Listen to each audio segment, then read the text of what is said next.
Welcome back from the roof of my shed, because this climbing rose Gertrude Jekyll is looking absolutely magnificent, so I thought I'd do it from here. I'll do one from the roof of my house at some point if you like as well.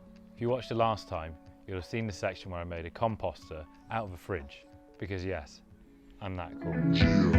So now I'm going to show you what I've learned after 14 days of using it.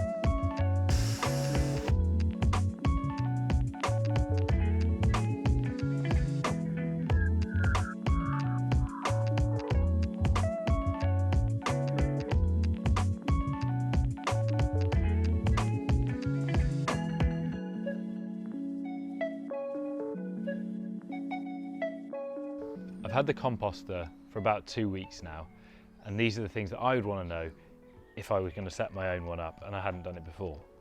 The first thing is it's a closed system. It's quite well sealed, not a lot of air is going to get in, so you're going to need to do a little bit of manual turning.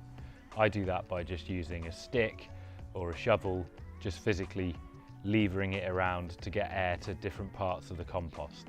This brings me on to the second thing, which is that you actually often need to cool it down. Mine got up to 70 degrees, which is actually too hot for composting. Apparently it's not the ideal temperature for the different balance of microorganisms, and it just becomes dominated by the bacteria that are in there, to the exclusion of all other things.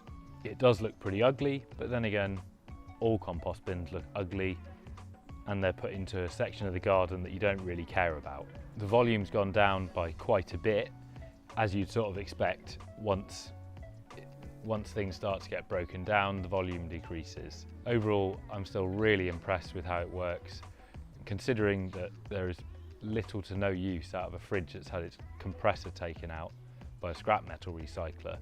I think it's a great reuse of materials.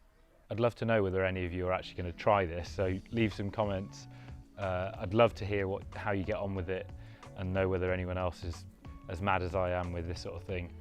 If I could, I might even just get a single fridge that was a bit bigger in capacity so that I could use that and make more compost at once.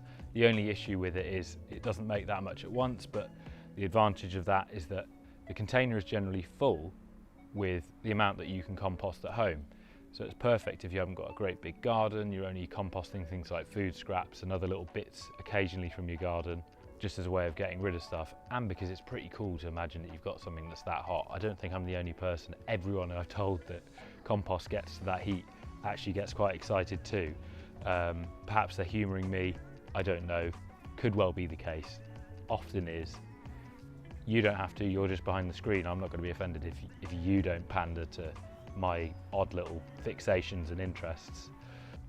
But overall, I'm really impressed with how it works and the results that I'm getting from it. You can see that the compost in there is really black because of the mainly bacterial hot decomposition. The blackness of compost is related to the temperature at which it's been, I don't know what you call it, fermented at, cooked, baked. So that's about it. Just make sure that you manually turn it, and you should be absolutely fine. It works, an absolute treat. Good to see you here again, and I'll see you again soon.